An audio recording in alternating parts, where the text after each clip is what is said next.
next to the river. It's a bit damp today, and we're with the bluebells.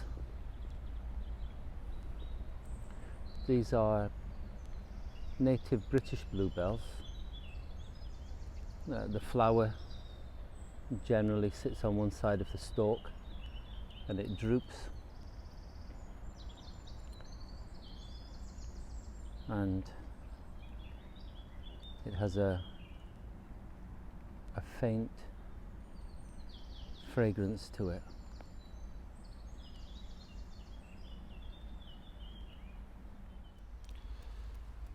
Britain has the majority of bluebells in the world.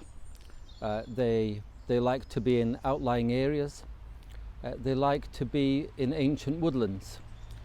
They come up very early in the spring before there's a leaf canopy above them, and that's how they survive.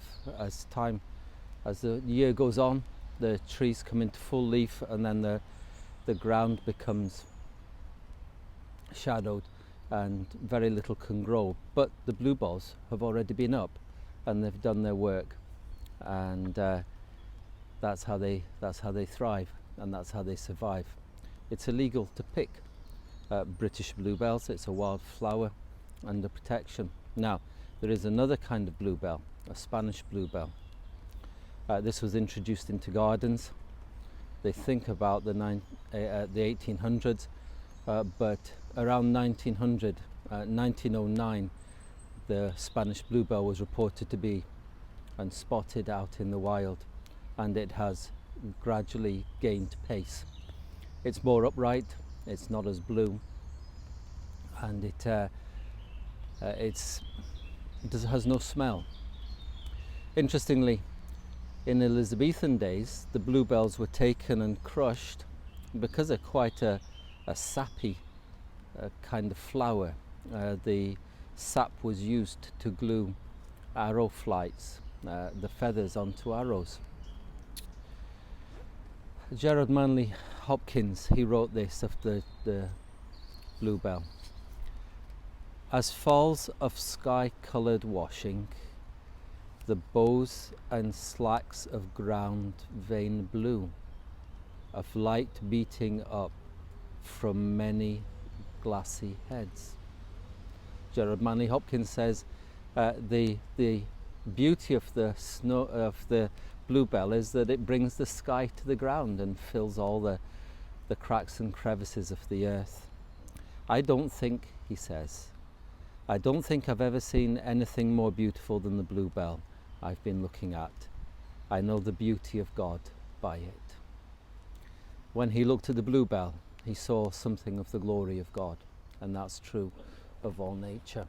And that's the challenge that we have as Christians, if we're Christians, to see, not to worship the creation, but to worship the Creator who made it. Ecclesiastes tells us this, Ecclesiastes 3 verse 11. He has made everything beautiful in its time. Well, it's springtime, and he's made the bluebells beautiful, and their time will come, and very sadly their time will go. Emily Bronte wrote a poem about the fleeting nature of bluebells. But, says the writer, the wise man in Ecclesiastes, he has also set eternity in the human heart.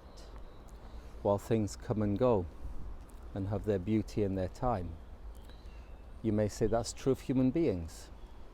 But the writer to the Ecclesiastes says, yeah, but human beings are a little bit different. Human beings have their beauty, it comes, maybe it fades, but eternity is in their hearts. And while this world will pass, we will not, for we have eternity in our hearts. The question is, where will we spend it? Will we spend it with our Creator, worshipping and praising Him forever? And will we begin that worship and praise here on earth before we meet Him face to face? That's what He wants us to do. That's a great challenge. Well, from me and my friend here amongst the little bluebells, have a good day. God bless.